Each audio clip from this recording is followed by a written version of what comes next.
Hello, everybody. Welcome to a short presentation regarding attendance at Roman Hill Primary School. You're here probably because you've just read a letter that I wrote, and that letter is quite blunt. It's quite to the point.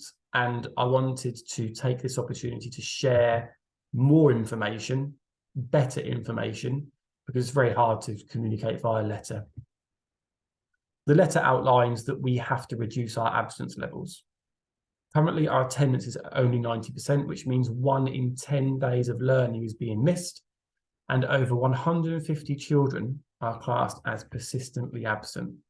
That's too many children not at school. And in the letter, again, quite bluntly, I've set out what we have to do next. I've spoken about expectations. I've spoken about the rules around unauthorised absences. I've mentioned fixed penalty notices, which is a fine. And of course, that dreaded word of prosecution. That's quite scary to read. As a parent, as a carer, I understand that would be quite scary to read. This presentation is to cover where we're at, where we need to get to, and of course, why, but equally, what happens if it does not get better. And that's what I'll do. Why it's important, where we are at, and how we're going to make it better. Over the next 12 weeks, we must reduce absence and therefore improve attendance. I shouldn't need to tell you why attendance is important. We don't want our children missing learning. We don't want our children missing those opportunities, those interactions with their friends, because we know through the research that's been done that lower attendance means less attainment or lower attainment. So at the end of Key Stage 2, for example, when our kids do their SATs or GCSEs in high school or anything beyond that, evidence shows that children that miss learning do not achieve as well. I want every child to leave Roman Hill having achieved as much as they can and as best as they can. I can't say I'm doing that if those kids are not at school. Equally so, friendships are affected by persistent absence too. It's really hard to keep those friendships strong and form those relationships if you're not at school regularly. Our children will miss out on visits, trips, and events if they're not at school. And also they miss out on sequences of learning. So for example, writing over a 2-week block, if they miss part of that 2-week cycle, it's really hard to catch up. It's really hard to fall back into that rhythm. Attendance is vitally important. It's also important for me because I want this school to have a label that is not inadequate. And staff are working exceptionally hard every day to remove this inadequate bracket that we're in. And we've had so much positive feedback from visits and external agencies that have come in. However, there's one really important bullet point in what is called the inadequate grade descriptors, and it's in the red box there, and it says attendance is consistently low for pupils or groups of pupils and shows little sign of improvement. That is where we are at. And for us as a school to escape this inadequate tag, this inadequate judgment, we've got to, everyone has got to improve attendance. The kids deserve it, the staff here deserve it too.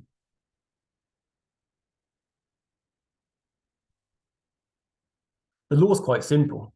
When a parent decides to register their child at school, they have a legal duty to ensure their child attends at school regularly, as do I. I've got 2 children. I have to make sure they go to school all the time. Good attendance, of course, would be 100%. However, I fully understand that there will be days where children simply are not well enough or other reasons that they can't come to school. Therefore, we do set the expectation of 95% and above. Persistent absence, as I mentioned before, is when a child has a level of less than 90% or misses more than 10%. That's the equivalent to 1 day in a fortnight.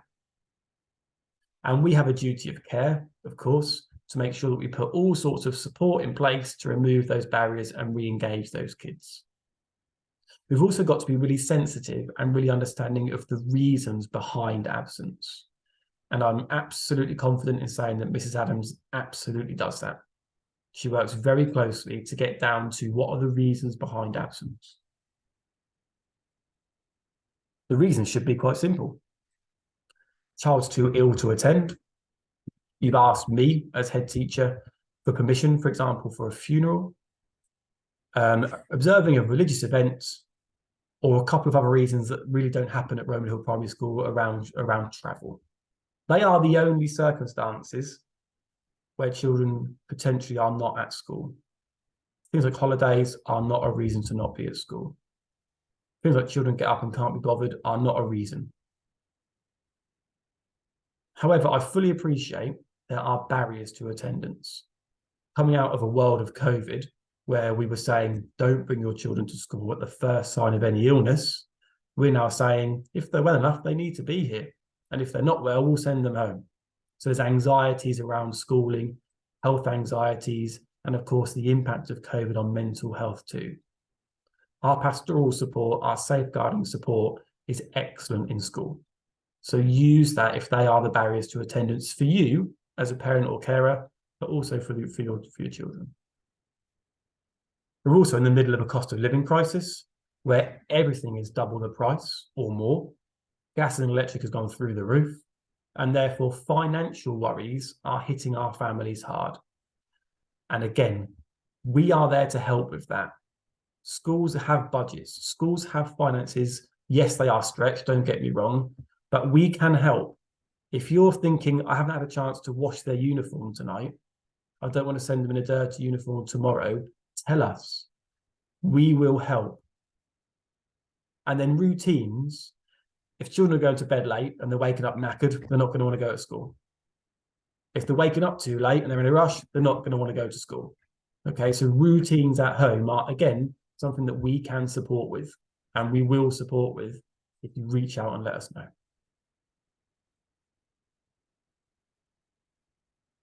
This is the process we're expected to follow. And it's really important for me at this point to say, I don't make the rules. I don't make the rules for attendance at Roman Hill. Of course, I create a policy, but that is based on national guidance, local guidance. Don't have a lot of choice. My choice would be to support, to listen, to understand as much as I possibly can, as much as our team possibly can. And only when it becomes make or break do we then need to enforce a not so nice side of attendance. And for some of you, families, parents and carers, that is sadly where we are at. Where Miss Adams has extended months and months of support. Class teachers have extended months and months of support that just hasn't made a difference.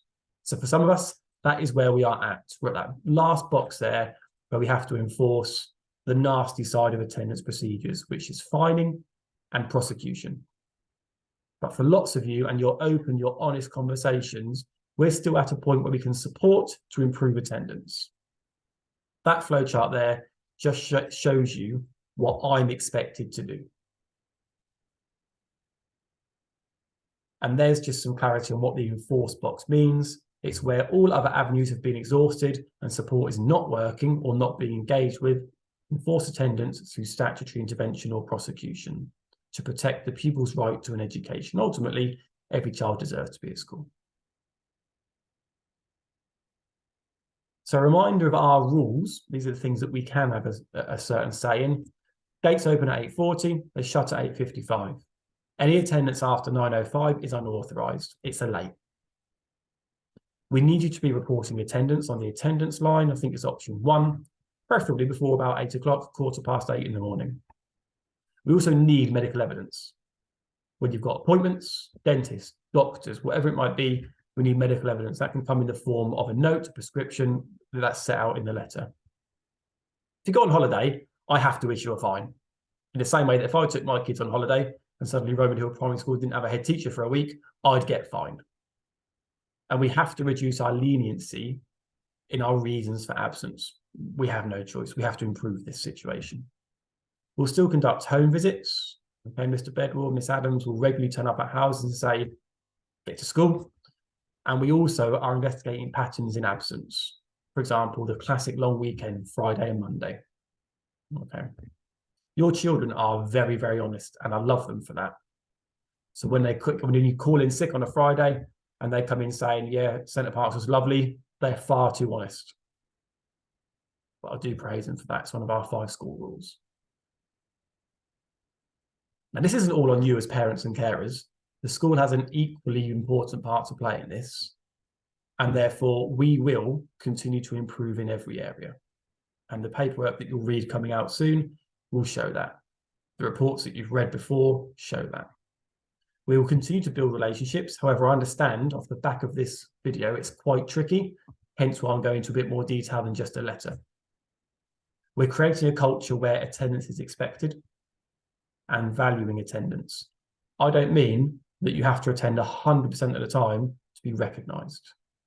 We've got children that really struggled at the start of the year who are now coming in for 3 or 4 days, not 5 days every week, who are recognised for the efforts they're making. We value every child at Roman Hill. We're also working really hard to review all of our curriculum areas to ensure the learning is fun, it's engaging, it's exciting. If those kids that you've got at home want to come to school, that's most of the barrier removed. If they've got friendship issues, talk to us. If they've got issues with something in the corridor, talk to us. If the lunches aren't good enough, talk to us. We will remove every barrier we possibly can. Equally so, when it gets to that last layer on that flow chart, we have to enforce a level of expectation. We're also developing our events and our trips and our visitors to make sure that school is as attractive as it can be.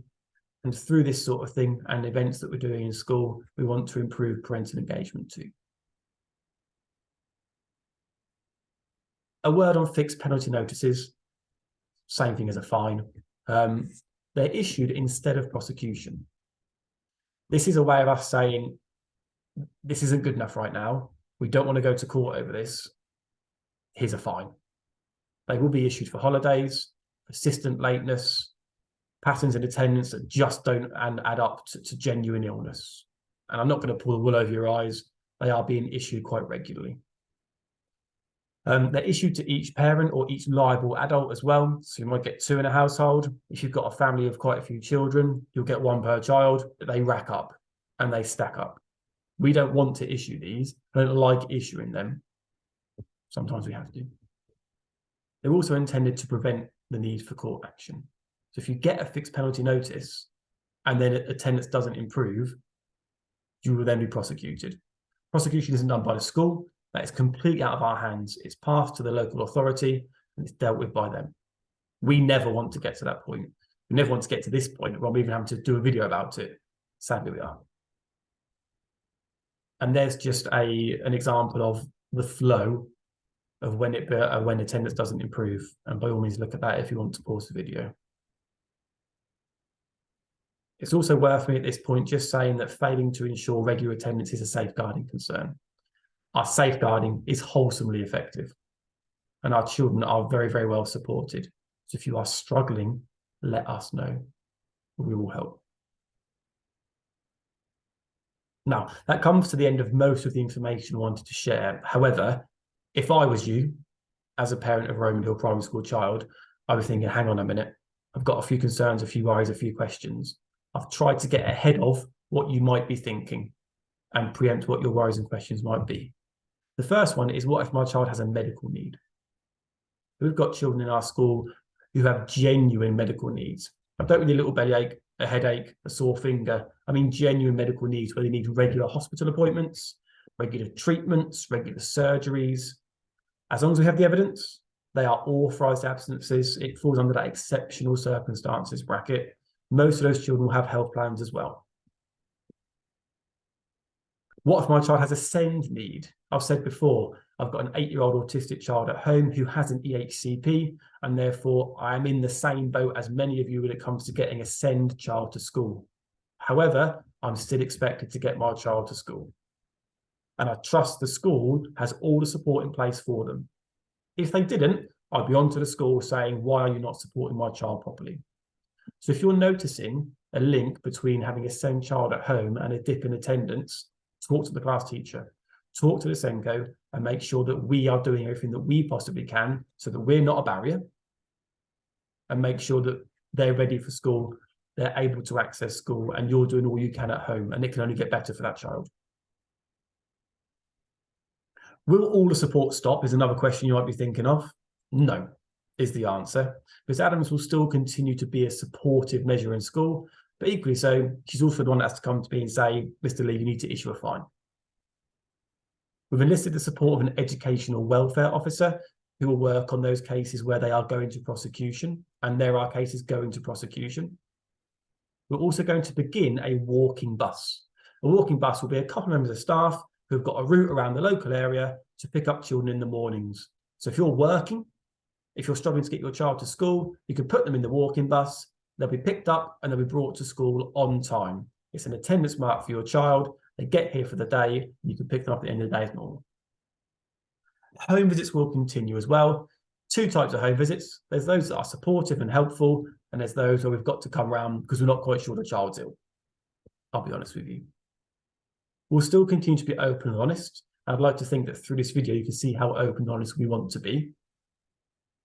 And Miss Adams, myself, and our other members of our pastoral team and our welfare team, they're always available. But we do have to be less lenient. We do have to be less lenient. And a really interesting conversation I had the other day with a parent was around this idea of, well, teachers can strike, but I'm getting told off when my child doesn't come to school. Very, very different set of circumstances. And I take great pride in the fact that our school remained open to every single child across the past 4 strike days. Strike action relates to pay and conditions, not attendance. Staff are not paid when they strike, and pupil attendance is a legal duty for you guys as parents and carers, as it is for me as a parent of 2 children. So I get the point of view, but equally so, it's not a defence for children not coming to school. There are some links, of course, to the research that is used in evidence or the rules that are governing what I'm doing and what I'm saying. There's a published paper by the government working together to improve school attendance. There's our policy, which is on the website. And then there's a more helpful parents' guide to school attendance on the school run. And if you search for those on Google, they're quite easy to find. And that's it from me. So to summarize, we are still here as a school to support you in getting your child to school. And we will continue to do that until the cows come home. However, we have to improve attendance and we have to reduce absence. And part of that means we have to enforce rules a little bit quicker and a little bit more consistently. And some of those rules and some of those things just aren't nice. I don't want to go through those processes. We don't want to go through those processes. So use us as support mechanisms, get ahead of the game, okay? Make those calls, get in contact, and we'll do everything we possibly can to support you and to support your child or children to get into school. I want them to be here, you want them to be here, and they want to be here. With those things in place, it could be nothing but successful and attendance will go up. If you get any questions, any comments, call the school, email the school, okay? This video is not designed to get your blood boiling. It's not designed to get you raging at the school. It's designed to make you realize that it's really important that it gets better, but equally so, we are here to help. We're not a big stick to beat you with, not at all. Thank you so much for taking the time to watch this video. And like I said, any questions, any issues, please give us a call, pop in, and we'll be happy to help. And I really look forward to, at the end of the summer term, in 12 weeks' time, being able to share with you the improvements in attendance, where 90% is a long gone figure, and we're up far, far higher than that. Thank you again, and take care.